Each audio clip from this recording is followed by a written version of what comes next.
ओम साई राम। हमारे चैनल में आप सभी का बहुत बहुत स्वागत है। श्री साई सच्चरित्र अध्याय 33। ऊदे की महिमा, बिच्छू का डंक, प्लेग की गांठ, जामनेर का चमत्कार, नारायण राव, बाला बुवा सुतार, अप्पा साहेब कुलकर्णी, हरिभव कर्णिक। पूर्व अध्याय में गुरु की महानता का दिग्दर्शन कराया गया है। अब इस अध्याय में ऊदे की महात्मा का वर्णन किया जाएगा। प्रस्तावना। आओ पहले हम संतों के चरणों में प्रणाम करें, जिनकी कृपा दृष्टि मात्र से ही समस्त पाप समूह भस्म होकर हमारे आचरण के दोष नष्ट हो जाएंगे। उनसे वार्तालाप करना हमारे लिए शिक्षाप्रद और अति आनंददायक है। वे अपने मन में यह मेरा और वह तुम्हारा ऐसा कोई भेद नहीं रखते। इस प्रकार के भेदभाव की कल्पना उनके हृदय में कभी भी उत्पन्न नहीं होती। उनका ऋण इस जन्म में तो क्या, अनेक जन्मों में भी नहीं चुकाया जा सकेगा। ऊदी। यह सर्व विदित है कि बाबा सबसे दक्षिणा लिया करते थे तथा उस धन राशि में से दान करने के पश्चात जो कुछ शेष बचता उससे वह ईंधन मूल लेकर सदैव धूनी प्रज्वलित रखते थे। इस धूनी की भस्म ही ऊदी कहलाती है। भक्तों को शिरडी से प्रस्थान करते समय यह भस्म मुक्त हस्त से उन सभी को वितरित कर दी जाती थी। इस ऊदी से बाबा हमें क्या शिक्षा देते हैं? ऊदी वितरण कर बाबा हमें शिक्षा देते हैं कि इस अंगारे की नई गोचर होने वाले ब्रह्मांड का प्रतिबिंब भस्म के ही समान है। हमारा तन भी ईंधन सदृश ही है, अर्थात पंचभूत आदि से निर्मित है, जो कि संसारिक भोग आदि के उपरांत विनाश को प्राप्त होकर भस्म के रूप में ही परिणत हो जाएगा। भक्तों को इस बात की स्मृति दिलाने के हेतु ही कि अंत में यह देह भस्म सदृश होने वाला है, बाबा ऊदी वितरण किया करते थे। बाबा इस ऊदी के द्वारा एक और भी शिक्षा प्रदान करते थे कि इस संसार में ब्रह्मा ही सत्य है और जगत मिथ्या है। इस संसार में वस्तुतः कोई किसी का पिता, पुत्र अथवा स्त्री नहीं है। हम जगत में अकेले ही आए हैं और अकेले ही जाएंगे। पूर्व में यह देखने में आ चुका है और अभी भी अनुभव किया जा रहा है कि इस ऊदी ने अनेक शारीरिक और मानसिक रोगों को स्वस्थ प्रदान किया है। यथार्थ में बाबा तो भक्तों को दक्षिणा और ऊदी द्वारा सत्य और असत्य में विवेक तथा असत्य के त्याग का सिद्धांत समझाना चाहते थे। इस ऊदी से वैराग्य और दक्षिणा से त्याग की शिक्षा मिलती है। इन दोनों के अभाव में इस माया रूपी भवसागर को पार करना कठिन है। इसलिए बाबा दूसरों के भोग स्वयं भोग कर दक्षिणा स्वीकार कर लिया करते थे। जब भक्तगण विदा लेते तब वे प्रसाद के रूप में ऊदी देकर और कुछ उनके मस्तक पर लगाकर अपना वरद हस्त उनके मस्तक पर रखते थे। जब बाबा प्रसन्नचित होते तब वे प्रेम पूर्वक गीत गाया करते थे। ऐसा ही एक भजन ऊदी के संबंध में भी है। भजन के बोल हैं, रमते राम आओ जी, ऊदी की गुनिया लाओ जी। यह बाबा शुद्ध और मधुर स्वर में गाते थे। यह सब तो ऊदी के आध्यात्मिक प्रभाव के संबंध में हुआ, परंतु उसमें भौतिक प्रभाव भी था, जिससे भक्तों को स्वास्थ्य, समृद्धि, चिंता मुक्ति और अनेक सांसारिक लाभ प्राप्त हुए। इसलिए ऊदी हमें आध्यात्मिक और सांसारिक लाभ पहुंचाती है। अब हम ऊदी की गाथाएं प्रारंभ करते हैं। बिच्छू का डंक। नासिक के श्री नारायण मोतीराम जानी बाबा के परम भक्त थे। वे बाबा के अन्य भक्त रामचंद्र वावन मोडक के अधीन काम करते थे। एक बार वे अपनी माता के साथ शिरडी गए तथा बाबा के दर्शन का लाभ उठाया। तब बाबा ने उनकी माँ से कहा कि अब तुम्हारे पुत्र को नौकरी छोड़कर स्वतंत्र व्यवसाय करना चाहिए। कुछ दिनों में बाबा के वचन सत्य निकले। नारायण जानी ने नौकरी छोड़कर एक उपहार गृह आनंद आश्रम चलाना प्रारंभ कर दिया, जो अच्छी तरह चलने लगा। एक बार नारायण राव के एक मित्र को बिच्छू ने काट खाया, जिससे उसे असहनीय पीड़ा होने लगी। ऐसे प्रसंगों में ऊदी तो रामबाण प्रसिद्ध ही है। काटने के स्थान पर केवल उसे लगा ही तो देना है। नारायण ने ऊदी खोजी, परंतु कहीं ना मिल सकी। उन्होंने बाबा के चित्र के समक्ष खड़े होकर उनसे सहायता की प्रार्थना की और उनका नाम लेते हुए उनके चित्र के सम्मुख जलती हुई अगरबत्ती में से एक चुटकी भस्म बाबा की ऊदी मानकर बिच्छू के डंक मारने के स्थान पर लेप कर दिया। वहां से उनका हाथ हटाते ही पीड़ा तुरंत मिट गई और दोनों अति प्रसन्न होकर चले गए। प्लेग की गांठ। एक समय एक भक्त बांद्रा में थे। उसे वहां पता चला कि उसकी लड़की जो दूसरे स्थान पर है प्लेग ग्रस्त है और उसे गिल्टी निकल आई है। उनके पास उस समय ऊदी नहीं थी, इसलिए उन्होंने नाना चंद दोरकर के पास ऊदी भेजने के लिए सूचना भेजी। नाना साहब ठाणे रेलवे के समीप ही रास्ते में थे। जब उनके पास यह सूचना पहुंची, वे अपनी पत्नी सहित कल्याण जा रहे थे। उनके पास भी उस समय उदी नहीं थी, इसलिए उन्होंने सड़क पर से कुछ धूल उठाई और श्री साईं बाबा का ध्यान कर उनसे सहायता की प्रार्थना की तथा उस धूल को अपनी पत्नी के मस्तक पर लगा दिया। वह भक्त खड़े खड़े यह सब नाटक देख रहा था। जब वह घर लौटा तो उसे जानकर अति हर्ष हुआ कि जिस समय से नाना साहब ने ठाणे रेलवे स्टेशन के पास बाबा से सहायता की प्रार्थना की, तभी से उनकी लड़की की स्थिति में पर्याप्त सुधार हो चला था, जो गत 3 दिनों से पीड़ित थी। जामनगर का विलक्षण चमत्कार। सन 1904 या 5 में नाना साहिब चंदोरकर खानदेश जिले के जामनगर में मामलतदार थे। जामनगर शिरडी से लगभग 100 मील से भी अधिक दूरी पर है। उनकी पुत्री मैनाताई गर्भावस्था में थी और प्रसव काल समीप ही था। उसकी स्थिति अति गंभीर थी। 2-3 दिनों से उसे प्रसव वेदना हो रही थी। नाना साहब ने सभी संभव प्रयत्न किए, परंतु वह सब व्यर्थ ही सिद्ध हुए। तब उन्होंने बाबा का ध्यान किया और उनसे सहायता की प्रार्थना की। उस समय शिरडी में एक रागीर बुआ, जिन्हें बाबा बाबूबीर बुआ के नाम से पुकारते थे, उनके घर खानदेश को लौट रहे थे। बाबा ने उन्हें अपने समीप बुलाकर कहा कि तुम घर लौटते समय थोड़ी देर के लिए जामनगर में उतरकर यह उदी और आरती श्री नाना साहिब को दे देना। रामगीर बुआ बोले कि मेरे पास केवल 2 रुपए ही हैं, जो कठिनाई से जलगांव तक के किराए के लिए ही पर्याप्त होंगे। फिर ऐसी स्थिति में जलगांव से 30 मील आगे जाना कैसे संभव होगा? बाबा ने उत्तर दिया कि चिंता मत करो, तुम्हारी सब व्यवस्था हो जाएगी। तब बाबा ने श्यामा से माधव अटकर द्वारा रचित प्रसिद्ध आरती की प्रतिलिपि कराई और उदी के साथ नाना साहेब के पास भेज दी। बाबा के वचनों पर विश्वास कर रामबीर बुआ ने शिरडी से प्रस्थान कर दिया और 2:45 बजे रात्रि को जलगांव पहुंचे। उस समय उनके पास केवल 2 आने ही शेष थे, जिससे वे बड़ी दुविधा में थे। इतने में ही एक आवाज उनके कानों में पड़ी कि शिरडी से आए हुए बापूगीर बुआ कौन हैं? उन्होंने आगे बढ़कर बतलाया कि मैं ही शिरडी से आ रहा हूं और मेरा ही नाम बापूगीर बुआ है। उस चपड़ासी ने, जो कि अपने आप को नाना साहिब चंदोरकर द्वारा भेजा हुआ बतला रहा था, उन्हें बाहर बुलाकर एक शानदार टांगे में बिठाया, जिसमें 2 सुंदर घोड़े जुटे हुए थे। अब वे दोनों रवाना हो गए। तांगा बहुत वेग से चल रहा था। प्रातःकाल वे एक नाले के समीप पहुंचे, जहां तांगे वाले ने तांगा रोककर घोड़ों को पानी पिलाया। इसी बीच चपड़ासी ने रामगीर बुआ से थोड़ा नाश्ता करने को कहा। उसकी दाढ़ी मूछें तथा अन्य वेशभूषा से वे मुसलमान समझकर उन्होंने जलपान करना अस्वीकार कर दिया। तब उस चपड़ासी ने कहा कि मैं गढ़वाल का क्षत्रिय वंशी हिंदू हूँ। यह सब नाश्ता नाना साहब ने आपके लिए ही भेजा है तथा इसमें कोई आपत्ति और संदेह नहीं करना चाहिए। तब वे दोनों जलपान कर पुनः रवाना हुए और सूर्योदय काल में जामनगर पहुंच गए। रामगीर बुआ लघुशंका को गए और थोड़ी देर बाद जब लौट कर आए तो क्या देखते हैं कि वहां ना तो टांगा था और ना ही टांगे वाला और ना ही टांगे के घोड़े। उनके मुख से एक शब्द भी ना निकल रहा था। वे समीप की कचहरी में पूछताछ करने गए तो वहां उन्हें बतलाया कि इस समय मामलतदार घर पर ही हैं। वह नाना साहब के घर गए और उन्होंने बतलाया कि मैं शिरडी से बाबा की आरती और उदी लेकर आया हूँ। उस समय मैनाताई की स्थिति बहुत ही गंभीर थी और सभी को उसके लिए बड़ी चिंता थी।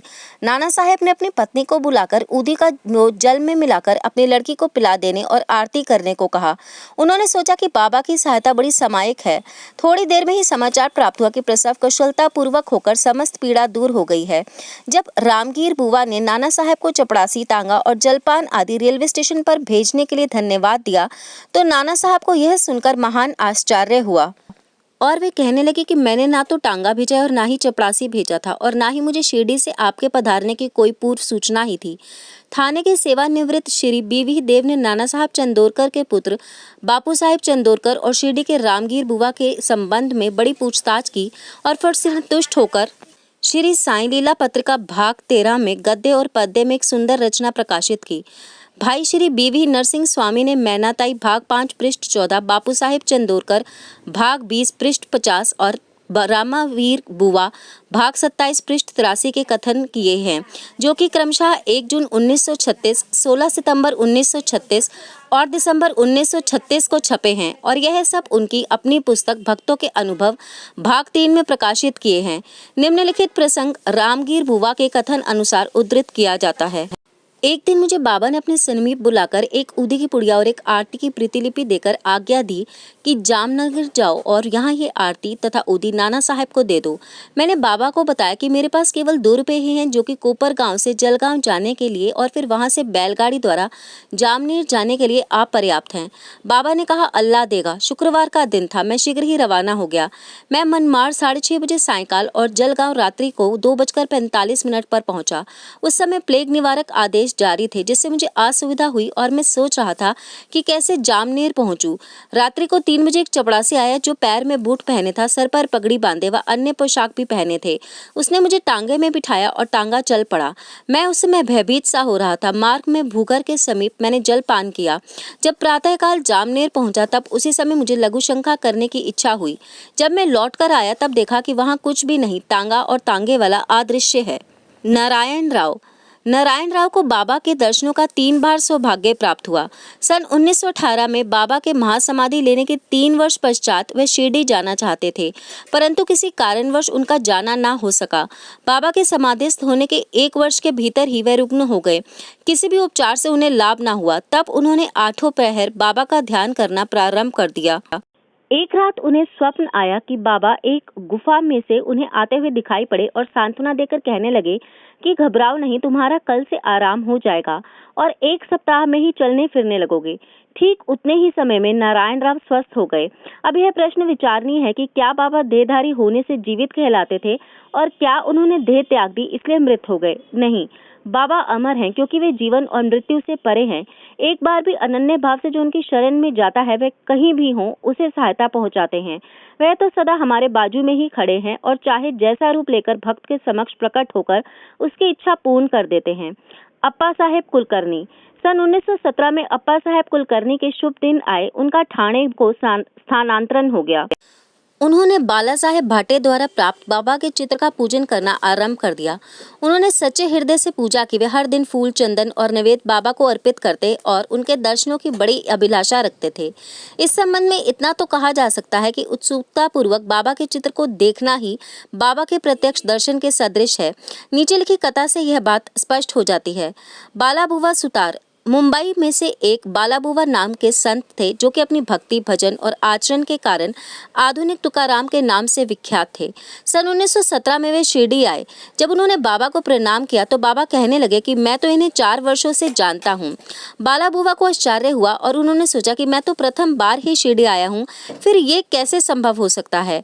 गहन चिंतन करने पर उन्हें स्मरण हुआ कि 4 वर्ष पूर्व उन्होंने मुंबई में बाबा के चित्र को नमस्कार किया था। उन्हें बाबा के शब्दों की यथार्थता का बोध हो गया और वे मन ही मन कहने लगे कि संत कितने सर्वव्यापक और सर्वज्ञानी होते हैं तथा अपने भक्तों के प्रति उनके हृदय में कितनी दया होती है। मैंने तो केवल उनके चित्र को ही नमस्कार किया था तो भी यह घटना उनको ज्ञात हो गई।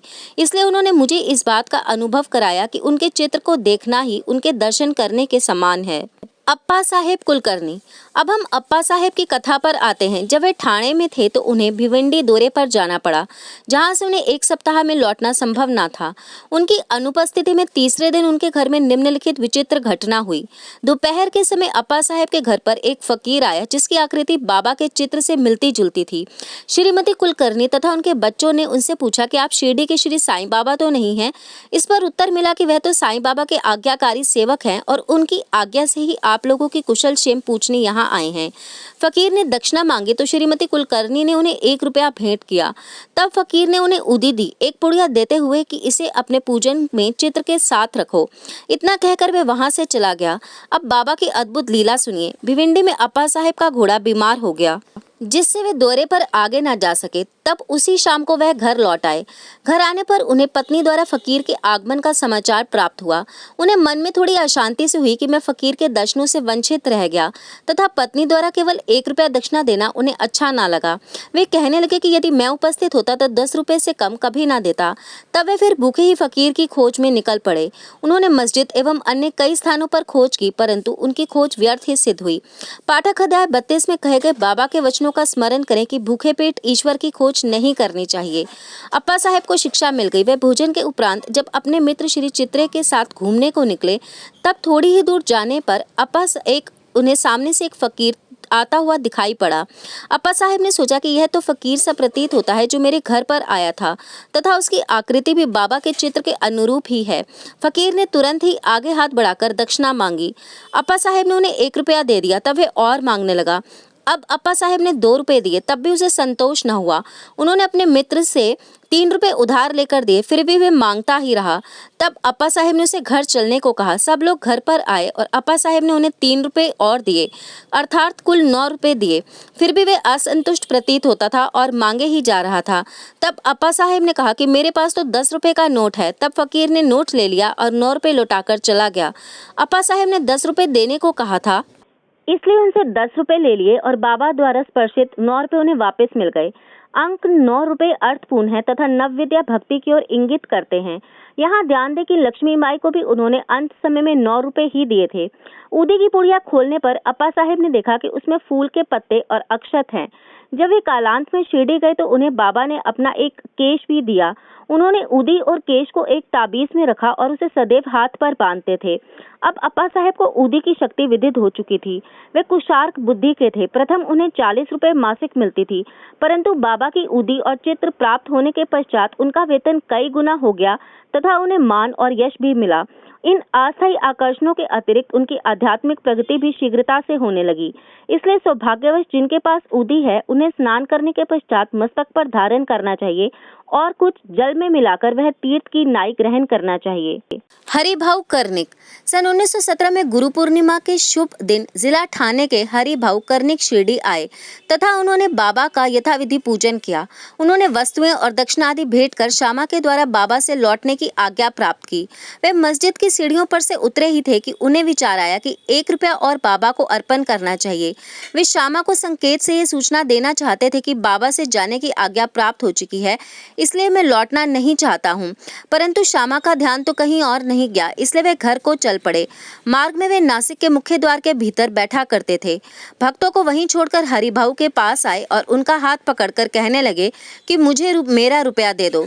कर्णिक को बड़ा आश्चर्य हुआ और उन्होंने सहर्ष रुपया दे दिया। उन्हें विचार आया कि मैंने बाबा को रुपया देने का मन में संकल्प किया था और बाबा ने यह रुपया नासिक के नरसिंह महाराज के द्वारा ले लिया। इस कथा से सिद्ध होता है कि सब संत अभिन्न हैं तथा वे किसी न किसी रूप में एक साथ ही कार्य किया करते हैं। श्री सद्गुरु साईनाथ अर्पण अस्तु। शुभम भवतु।